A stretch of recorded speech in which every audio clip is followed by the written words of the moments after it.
Mfalme aligundua kuwa kati ya mawaziri wake watatu, mmoja alikuwa mvivu na pia mwizi, lakini hakujua ni yupi.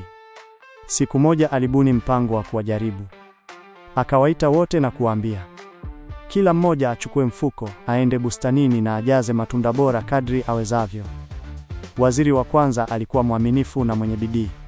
Alifanya kazi kwa moyo wote na kwa muda mrefu, akakusanya matunda mazuri na safi. Waziri wa pili akawaza moyoni, mfalme hawezi kukagua kila tunda, hivyo akachanganya matunda mazuri na mabovu kwenye mfuko wake. Waziri wa tatu, aliyekuwa mvivu, alisema, mfalme ataangalia tu uzito wa mfuko, kwa hiyo akajaza mawe na takataka ndani ya mfuko wake. Waliporudi kwa mfalme, aliwaamuru wote wafungiwe katika vyumba vyao kwa mwezi mmoja, kila mmoja akale yale aliyoyakusanya mwenyewe. Waziri wa kwanza alikaa mwezi mzima akifurahia matunda yake mazuri.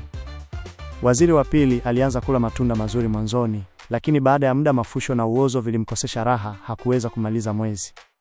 Waziri wa tatu, ambaye alijaza mawe na takataka, hakuwa na chochote cha kula, akateseka sana. Funzo: uvivu na uzembe huonekana kama njia rahisi kwa muda mfupi, lakini kwa muda mrefu huharibu kila kitu.